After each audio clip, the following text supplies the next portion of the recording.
Well, good morning, everyone. Buenos días a todos. Es una bendición estar aquí. Espero que seas bendecido, feliz y estés bien. Estamos en una reunión de la Iglesia Mundial. Esto solo ocurre una vez cada 5 años y podemos conocer a nuestros hermanos y hermanas de todos los puntos cardinales. Y se me ha ocurrido que los primeros misioneros, los primeros enviados por esta iglesia a partes distantes del mundo, verían una reunión como esta y dirían algo como: ¿qué ha obrado Dios? Dios está haciendo una gran cosa y decimos: alabado sea el Señor. Muy bien, vamos a orar y esperar la bendición de Dios. Por favor, incline su cabeza conmigo mientras nos acercamos al Señor en oración. Padre Celestial, en el nombre de Jesús venimos a ti y estamos agradecidos. Oramos con confianza para que tu Espíritu toque nuestros corazones. No estamos aquí simplemente porque este sea un punto del calendario diario de acontecimientos. Estamos aquí hoy para que puedas hablar a nuestros corazones. Oramos para que nos bendigas, nos impresiones y nos inspires donde debas corregirnos. Pero Señor, somos serios en cuanto a llevar el Evangelio eterno a toda nación, tribu, lengua y pueblo. Y queremos que ese mensaje del Evangelio impacte y transforme nuestros propios corazones y vidas. Así que por favor, habla, te lo rogamos, y te damos gracias en el nombre de Jesús. Amén. Cuando una mujer partió de Aruba con destino a Panamá en la primera etapa de lo que pretendía que fuera su viaje en solitario navegando alrededor del mundo, no tenía idea de qué tan rápido las cosas se saldrían de control. Apenas unas horas después de partir, una poderosa tormenta alcanzó su balandro de 37 pies, cuyos motores no estaban operativos. Y después de 3 días de lucha por sobrevivir en medio de una terrible tormenta, su compañero, que viajaba con ella hasta Panamá, tuvo que atarla a la embarcación para impedir que saltara por la borda y nadara 60 millas hasta Colombia, lo que en su delirio pretendía hacer. En medio de este drama de vida o muerte, se activó la radiobaliza de emergencia del barco, y en poco tiempo los guardacostas de Venezuela, Aruba, Colombia y Estados Unidos estaban colaborando para rescatar a esta mujer, que cuando la encontraron tenía costillas rotas, hematomas profundos, quemaduras por cuerdas, una conmoción cerebral y se había mordido un cuarto de la lengua. Pero ella estaba viva. Y mientras reflexionaba sobre su terrible experiencia, después de considerar lo que había pasado, reconociendo que los gobiernos de múltiples naciones se habían movilizado para salvar su pequeña vida, reconociendo que los líderes gubernamentales y funcionarios habían movido hilos y usado su influencia para favorecer a ella, dijo: soy solo una persona insignificante. Y aún así, se ha hecho mucho para salvarme. Lo que nos lleva, señoras y señores, a la razón de nuestra existencia. Poco después de la creación de este mundo, nuestro planeta se sumió en el caos. Cuando nuestros abuelos originales se rebelaron, fue entonces que las palabras pecado y muerte entraron en el léxico de la familia humana. ¿Qué haría Dios en respuesta? Él había dicho: el día que comas de él, ciertamente morirás. Y Dios intervino. Podría haber dejado a Adán y Eva a su suerte, pero de tal manera amó Dios al mundo que ha dado su único Hijo, para que todo aquel que en él cree no se pierda, mas tenga vida eterna. El Evangelio en 2 docenas de palabras. Como se ha dicho, tan pronto como hubo pecado, hubo un Salvador. El ángel le dijo: llamará su nombre Jesús, porque él salvará a su pueblo de sus pecados. Amigos, ustedes saben que nosotros, como adventistas del séptimo día, hemos sido bendecidos con un extraordinario depósito de riquezas espirituales. Tenemos un sistema de verdad que nos puede sorprender. Nos paramos sobre los hombros de gigantes. Nuestros teólogos nos han legado e impartido claridad, comprensión y luz. Tenemos días que representan años, bestias que representan reinos, mujeres que representan iglesias. Tenemos la reforma de salud y el remanente y el sello del Dios vivo. Pero existe el peligro de que con nuestros académicos, nuestro éxodo, nuestra homalística y nuestra hermenéutica, pasemos por alto aquello que deberíamos estar mirando más de cerca. ¿Por qué existimos como Iglesia Mundial?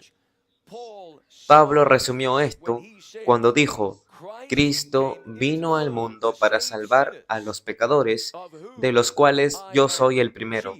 El mensaje que se nos dio para llevar al mundo se conoce como el Evangelio eterno, y podemos complicar eso, y lo hacemos, excepto que la Biblia no lo hace.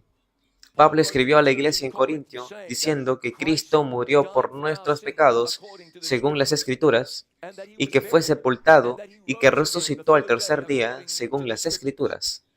Cuando un hombre importante se acercó a Jesús una noche al amparo de la oscuridad, Jesús le dio a este gobernante de los judíos un curso intensivo sobre la sencillez del Evangelio.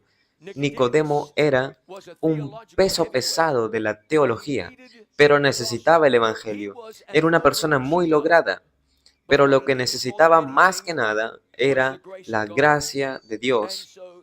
Y así Jesús dio su explicación más profunda de la obra del Evangelio en la vida de un ser humano pecador. Estamos en Juan capítulo 3, donde este hombre dice: Rabí, sabemos que has venido de Dios como maestro, porque nadie puede hacer estas señales si no está Dios con él. Ahora bien, este fue un intento de justificación mediante la adulación, pero Jesús no mordía y fue directo al grano. Él respondió y le dijo: de cierto te digo, que el que no naciere de nuevo no puede ver el reino de Dios. Nicodemo, perplejo por lo que Jesús había dicho, formuló su ahora famosa pregunta: ¿cómo puede un hombre nacer siendo viejo? ¿Acaso puede entrar por segunda vez en el vientre de su madre y nacer? Jesús le dice al hombre: el pecador debe nacer del agua y del espíritu. Y le vuelve a decir: tienes que nacer de nuevo o nacer de lo alto. Cuando Jesús habla de la obra del Espíritu Santo, el viento sopla donde quiere, puedes ver sus efectos, pero no puedes decir de dónde viene, sino hacia dónde va. Nicodemo pregunta, a pesar de sí mismo: me pregunto si estas palabras simplemente se le escaparon sin que él pensara demasiado en ellas. Él dijo: ¿cómo pueden suceder estas cosas? Ahora, el tema aquí es la conversión, el cambio obrado en el corazón por el Espíritu Santo. Nicodemo dice: ¿cómo pueden suceder estas cosas a pesar de su riqueza? Y fue considerable, y su educación y fue extensa, y el respeto que le brindó su comunidad y fue inmenso. Él no puede comprender este gran misterio. Nicodemo estaba diciendo que este nuevo nacimiento es la clave para la vida eterna. Ahora sé lo que necesito. Me lo acabas de decir, pero no sé cómo llegar. Esto es un misterio, y es aquí donde este relato toma un giro fascinante. Ya saben, en un momento Jesús iba a pronunciar esas famosas palabras de Juan 3, versículo 16. Pero antes de hacerlo, dice: y como Moisés levantó la serpiente en el desierto, así también es necesario que el Hijo del Hombre sea levantado, para que todo aquel que en él cree no se pierda, mas tenga vida eterna. Qué cosa tan fascinante la que dijo Jesús. Se refiere a aquella curiosa historia del capítulo 21 de Números. ¿Y cuál era el punto? Nicodemo, si quieres entender la conversión, entonces retrocede a ese momento hace unos 1500 años. Esa historia de la que te has enterado muchas veces, piensa en eso y eso te dirá lo que necesitas saber. Y así veremos la historia en Números capítulo 21. ¿A dónde vamos? Jesús hablando con un hombre que tenía casi todo excepto lo que más necesitaba. Y Jesús dijo, ¿quieres decirte qué es la conversión? Quiero decirte qué es eso. Lo encontrarás en Números 21. Y partieron del monte, camino del Mar Rojo, para rodear la tierra de Edom.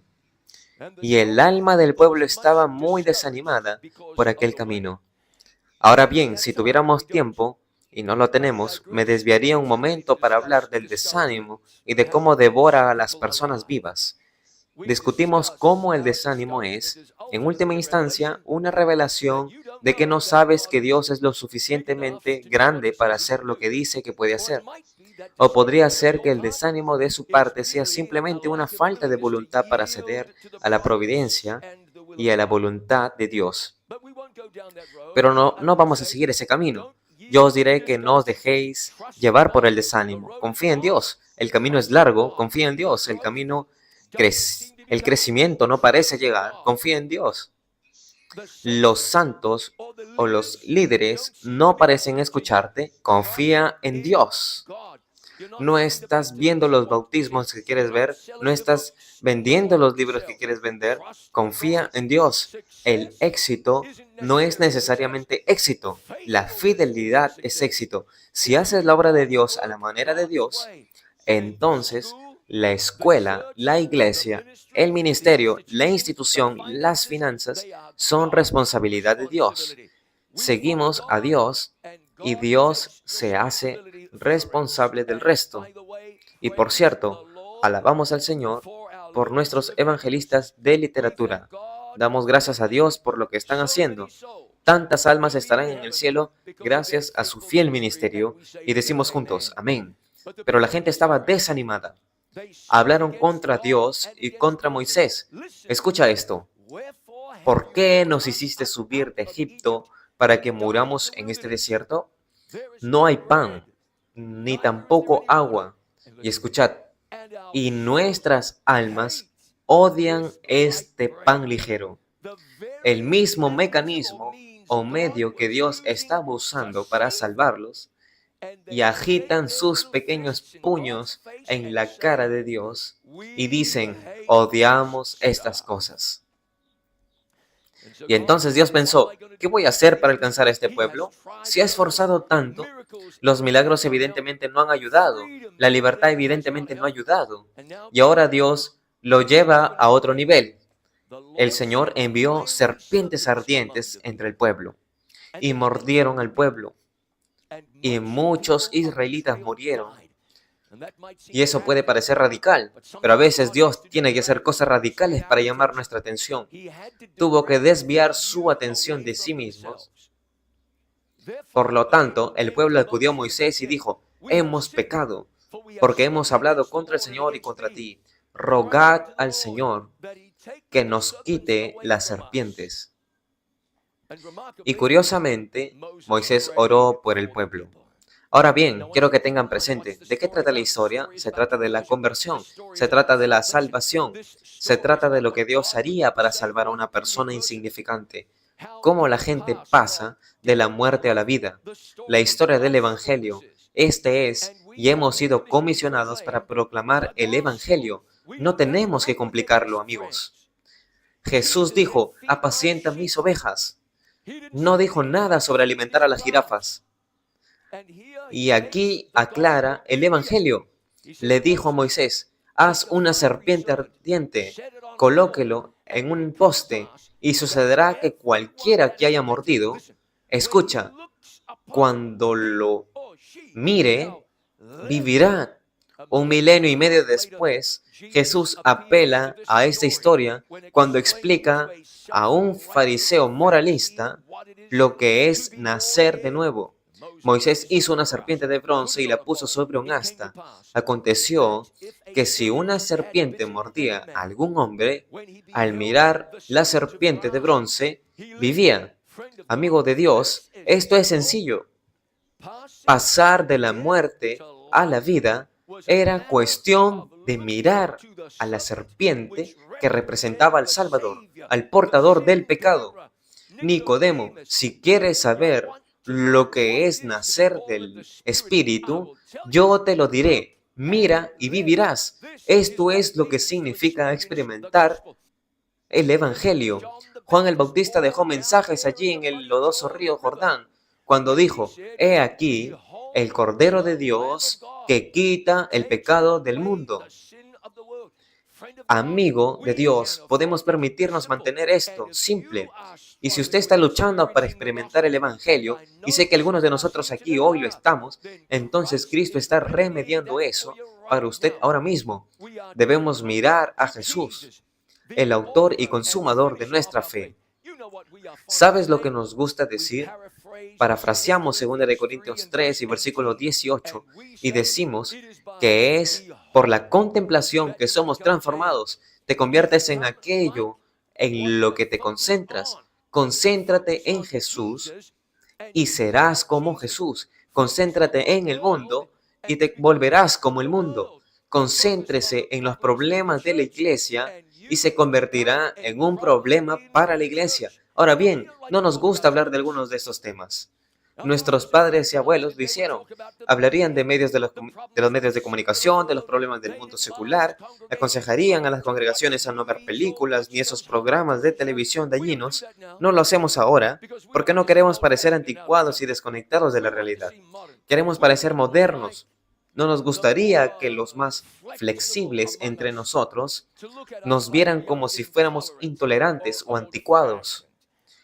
Pero la Biblia dice que al contemplar somos transformados. Si lo miras durante suficiente tiempo, te convertirás en algo igual a Él. Así que Jesús dijo, si os arrepentís, si yo soy levantado de la tierra, atraeré a todos hacia mí.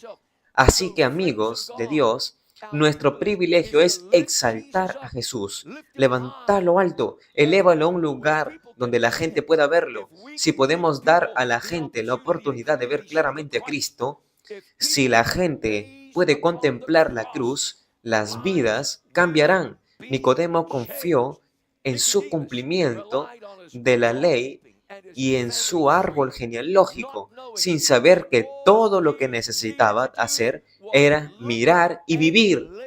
Él podría ser salvo por gracia mediante la fe. Los adventistas del séptimo día, entre todos los cristianos del mundo, deberían ser los más seguros de su salvación. No hay una sola razón por la cual un adventista del séptimo día no debería tener la seguridad de la salvación. Déjame preguntarte, ¿Jesús murió por tus pecados? La respuesta es sí. ¿Lo has aceptado como Señor y Salvador? Te daré el beneficio de la duda. ¿Has cambiado de opinión? No. ¿Dios ha cambiado el suyo? No. ¿Cambiará Dios su opinión? ¿Sabes que lo que Dios estableció con la familia humana fue un pacto? Él estableció un pacto eterno. Reiteró ese pacto en numerosas ocasiones a lo largo de los años. Creemos que nos aferramos al nuevo pacto y lo defendemos. Dios no estableció un contrato. La gente puede romper contratos todo el tiempo. Generalmente hay una cláusula de escape, pero no hay forma de escapar de un pacto. Por eso el matrimonio es un pacto. Y Dios entró en el pacto y dijo, yo estoy en esto hasta el final. ¿Recuerdas aquella vez que Abraham le pidió que organizara algunos sacrificios en un campo una noche? Dios pasó por en medio de aquellos sacrificios. En efecto, estaba diciendo, si renuncio a mi parte del pacto, déjenme ser como uno de esos animales muertos. Y piensen que Dios los va a abandonar. Llegamos a la fe en Cristo y lo aceptamos como nuestro Señor y Salvador, y a eso lo llamamos justificación. Ahora bien, desafortunadamente algunas personas se detienen allí.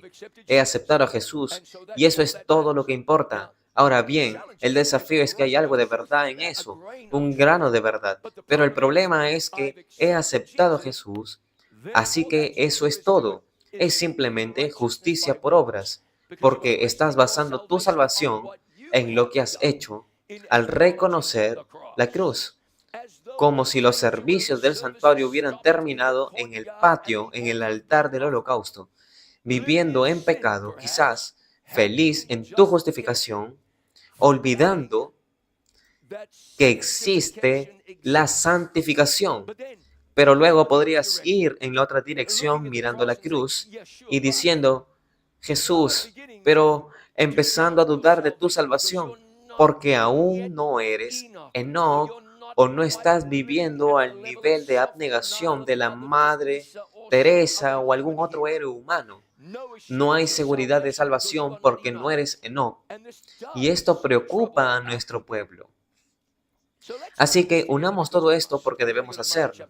Ahora vamos a ir al capítulo 4 de Marcos, Marcos 4, y veremos esta notable parábola corta que enseñó Jesús. Lo encontraré aquí, Marcos, el capítulo 4, y lo retomamos en el versículo 27. Marcos capítulo 4, versículo 27, versículo 26. Y Jesús dijo así: es el reino de Dios. Un amigo me dejó hacer una pausa y decir esto. Solíamos hablar durante mucho tiempo sobre cómo la evolución tenía un eslabón perdido.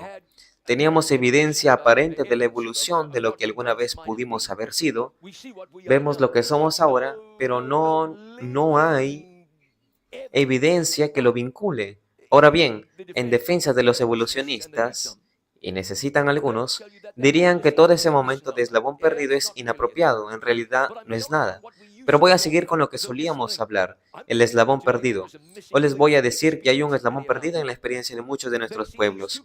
Ellos ven estos dos polos, justificación y santificación, y tratan de pasar de uno a otro, o se quedarán alrededor de uno como limaduras de hierro atraídas por un imán, felizmente inconscientes de que podría haber otro camino en su camino espiritual.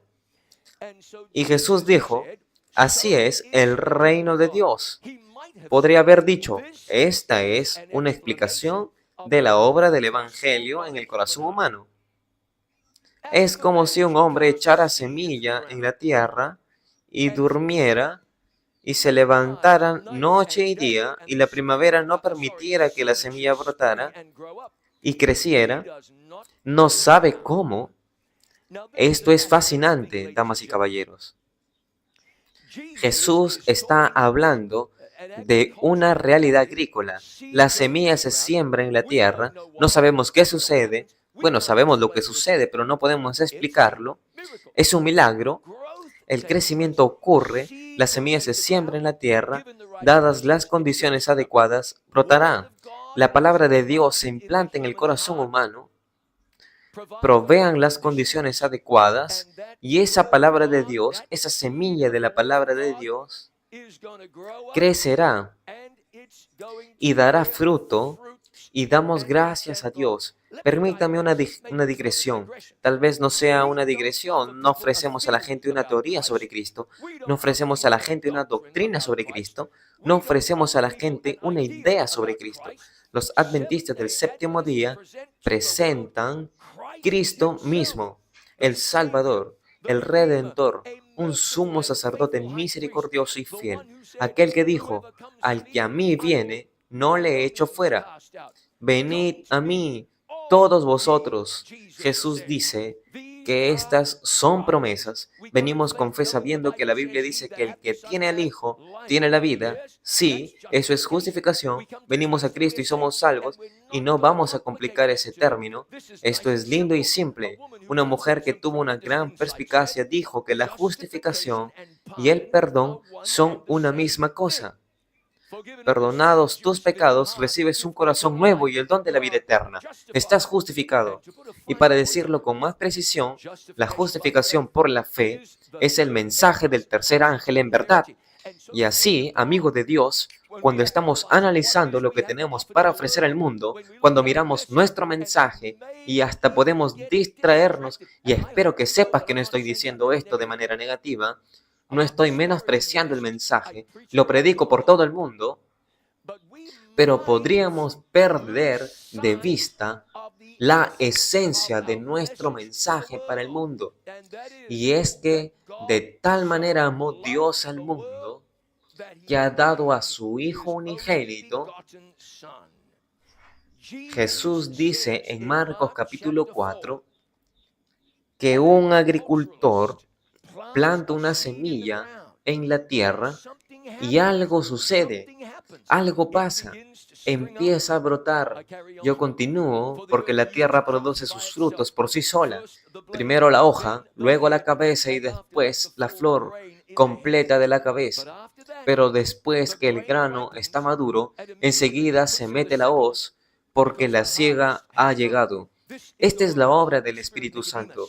Nicodemo, este es el crecimiento y la gracia que experimentan los creyentes. Así es como funciona. Jesús dijo que esta es la semilla de la palabra de Dios impactando la vida de una persona. Al principio nada evidente, no visiblemente. No puedes ver lo que sucede, pero Dios está obrando. ¿No estás contento? La Biblia dice, mi palabra no volverá a mí vacía, hará lo que yo quiero y será prosperada en aquello para lo que envié. Hay poder en la palabra de Dios, ahorro de energía, poder para vencer la tentación, poder para liberarte de vicios y hábitos destructivos, poder para hacer de ti y aquellos por quienes ores una nueva persona, tus familiares, tus hijos descarriados, tus amigos de antaño, los miembros de tu iglesia. Dios es capaz. Jesús dice que las semillas se esparcen en la tierra y algo sucede. Y luego, por algún poder misterioso ajeno a los seres humanos, la semilla comienza a brotar.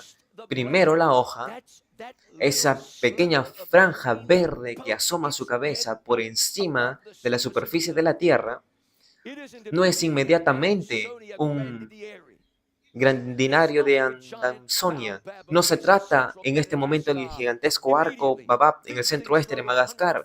Estas cosas crecen hasta 100 pies de altura. Se midieron en 90 pies aproximadamente. Pero no llegaron allí de la noche a la mañana. Y si estás pensando en Enoch y mirándote a ti mismo, quiero decirte que no llegarás allí de la noche a la mañana. Hay un proceso de crecimiento que debemos experimentar. Ese pequeño conducto que sobresale del suelo. ¿Para qué sirve? No puedes comerlo. Es bueno para el crecimiento. Ahora, protégelo. Dale la mejor oportunidad posible para que siga creciendo. No se desentierra la planta de los frijoles porque aún no está completamente madura. Cuida tus frijoles. Mantienes alejadas las plagas. Tú los riegas, puedes fertilizarlos. Los animas a crecer. Ahora, mi esposa y yo somos nuevos abuelos. Tenemos una nieta que es más hermosa que tu nieta y tiene 4 meses y 16 días. Ella es maravillosa. Pero si la evaluaras con algunos parámetros, podrías decir, esta niña no puede atarse los cordones de los zapatos, no puede comer sola, no puede conducir un coche, pero no esperamos que ella haga ninguna de esas cosas porque está creciendo. Amigo cristiano, puede que no seas el producto terminado, pero fija tu atención en Jesús y crece. No tienes por qué oscilar entre justificaciones. Hombres, ¿cómo voy a experimentar la santificación? ¿Te conectas con Jesús? Ahora, esto no es, no le he olvidado. Recibes su justicia y su justicia perfecta, recibes el don de la salvación. Eres salvo cuando vienes a Cristo, pero vas a crecer. Quieres crecer, no quieres quedarte estancado en absoluto. Y así notamos la redacción de Filipenses capítulo 1, versículo 6. El que comenzó en vosotros la buena obra es fiel para perfeccionarla hasta el día de Jesucristo. Nuestra experiencia cristiana es un viaje continuo. Aceptamos a Jesús, tenemos vida eterna, pero no vivimos como personas perdidas o no nos quedamos detenidos en el camino. Queremos progresar y vivir cada vez más de una manera que honre a Dios y refleje a Jesús más plenamente al mundo. Queremos evitar la silla del liberalismo decadente y claro, del conservadurismo aplastante. ¿Existe un punto medio? No, no hay. No quieres hacer un espacio en el medio porque lo que estás haciendo cuando dices eso es, he encontrado mi lugar. Si pude lograrlo allí, lo habré logrado en todas partes.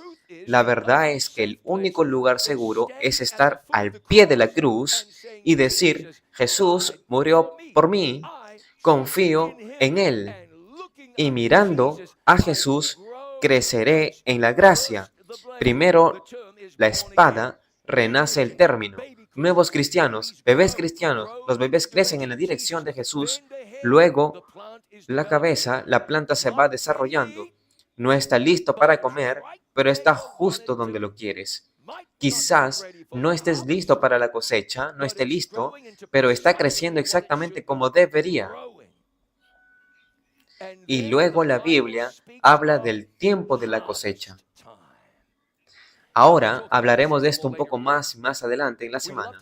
Nos encanta crear posiciones ordenadas y limpias, pero la salvación en realidad es un poco desordenada. La experiencia de la salvación, al pasar por ese proceso, puede haber dudas y puede haber dolores de crecimiento. Alguien dijo una vez que en un carácter noble se forma mediante duras y severas batallas con uno mismo. Y ese yo es la batalla más dura, la guerra contra uno mismo, la batalla más grande que jamás se haya librado. La entrega de uno mismo, la entrega total a la voluntad de Dios, requiere una lucha. Pero escucha, cuando nos sometemos a Cristo, el corazón se une a su corazón. La voluntad se funde en su voluntad. La mente se vuelve una con su mente. Los pensamientos son llevados cautivos hacia Él. Vivimos su vida. Esto es lo que significa estar revestidos con el manto de su justicia.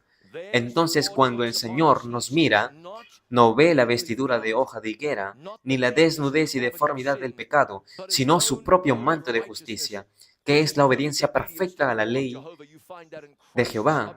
Encontrarás esto en Lecciones Objetivas de Cristo, página 312. Primero la hoja, luego el tronco, después esto, el grano completo en la cabeza. Ese es el tiempo de la cosecha. Llegamos a la fe en Jesús y lo contemplamos. Y lo contemplamos. Si quieres ser salvo del pecado, mira esa serpiente en un asta. ¿Hasta cuándo miramos? Simplemente no dejes de mirar. Mantenga a Jesús en la mente. No mires hacia otro lado, ni por un momento. La salvación se encuentra en Cristo y solo en Cristo. Hoy celebramos la cruz donde murió Jesús. Recordamos a Jesús con clavos en las manos y en los pies y decimos, ¿qué clase de amor es este? Pensamos en el Calvario, nos imaginamos el Calvario. Jesús cargando su cruz, siendo clavado en la cruz. ¿Qué está pasando allí fuera? Jesús está muriendo por los pecados del mundo. ¿Qué voy a hacer ahora? Por la gracia de Dios, viviré para Jesús. No estoy buscando un lugar para nivelarme. Quiero seguir creciendo y creciendo y creciendo. Él debe crecer mientras yo debo disminuir. Este es Jesús. Nuestra esperanza está en Él. Nuestro mensaje al mundo es el Evangelio eterno. Vamos a decir la verdad sobre la marca de la bestia. Vamos a explicar Babilonia. Le contaremos a la gente sobre la sentencia. Haremos saber a la gente que hay un Creador, que tiene una señal especial de amor, respeto y adoración. Pero vamos a resumir todo eso en algo llamado el Evangelio. Jesús murió por los pecados del mundo y lo celebraremos, nos deleitaremos con ello, disfrutaremos de ello, alabaremos a Dios por eso. Y diremos, Jesús, si tanto nos quieres, entonces puedes tenernos. Si quieres mi corazón, ten el resto de mi vida. Tómame, Señor, y hazme tuyo, para que en un día todos podamos ser encontrados. En Apocalipsis 18:1, el pueblo de Dios dando una manifestación, una revelación de quién es Jesús en nuestra vida diaria. Damos gracias a Dios. Nuestra esperanza está fundada en nada menos que la sangre y la justicia de Jesús. Esperamos en Cristo, el autor y consumador de la fe. Él ha hecho todo lo necesario para nuestra salvación. Todo. Todo lo que Cristo ha hecho ha sido para que podamos pasar la eternidad con Él. Y entonces nos contaremos y estaremos conectados y por la gracia de Dios permaneceremos conectados y diremos, Dios, haznos crecer más. Ya no habrá más miembros de iglesia que digan, no sé si puedo ser salvo. En lugar de eso, vamos a decirle a nuestra gente, si conoces a Jesús, tendrás vida eterna. Ya no hay gente que diga, no lo soy lo suficientemente bueno. Vamos a animar a la gente a aferrarse a Jesús y crecer. Permanezca con Jesús y crezca. Mira a Jesús y crece. Algunos están aquí hoy. Te has estabilizado, has llegado al máximo. Hay pecados que te están derrotando. Pero Jesús vino para darte la victoria. Y si miras a Jesús, crecerás en la justificación, en la santificación, obra de toda una vida. Y entonces un día el cielo se abre de par en par. Jesús se revela cabalgando por los grandes pasillos del espacio y Él regresará por ti. Porque has confiado, has perseverado y has buscado. Él perfeccionará lo que a ti respecta. Piensa en lo que Dios ha hecho. En el principio creó el universo de la nada. A eso lo llamaremos origen. Caminó con Enoc hacia el cielo. Eso fue. Dios inundó la tierra. Inundación. Dios guió a los israelitas a través del Mar Rojo. Evacuación. Él trajo agua de una roca. El riego cubrió el suelo con maná. Eso fue preparación. Dios habló desde una zarza ardiente. Comunicación. La vara de Aarón reverdeció. Vegetación. Él colocó a su pueblo en la tierra prometida. La migración sometió a los enemigos de Israel. La dominación. Evitó que cayera la lluvia. La deshidratación. Derribó los muros de Jericó. La devastación vino a la tierra en forma de hombre. Encarnación. Jesús sanó a los enfermos y resucitó a los muertos. Recuperación. Detuvo una procesión fúnebre. Cancelación. Jesús promete darte un corazón nuevo. Reformación. Murió y resucitó. Salvación. Un día iremos al cielo. Glorificación. ¿Y cómo será eso? Vas a tener que usar tu imaginación. Gloria a Dios. Él regresará pronto. Nos vamos de aquí. Nos vamos a casa. Porque su llaga fuimos nosotros curados. Dirás hoy amén. Vamos, podemos orar todos juntos, Padre Celestial. Te damos gracias. Porque por imperfectos que seamos y por defectuosa que sea la iglesia, podemos mirar a Jesús y saber que Él hará la obra. Ahora ayúdanos, Señor. A veces luchamos, a veces somos débiles, a veces somos propensos a divagar, así que concentrémonos nuevamente en Jesús y permitemos estar determinados a verlo, a hacer una obra completa en nuestras vidas. Oh Señor, obra a través de tu iglesia. Anhelamos el día en que se diga, ¿quién es este que se muestra como la mañana, esclarecido como el sol, esclarecido como la luna, esclarecido como el sol, imponente como un ejército en orden? ¿Qué es? Ese día llegue pronto. Oramos, te damos gracias. En el nombre de Jesús, por favor, de hoy. Amén. Amén.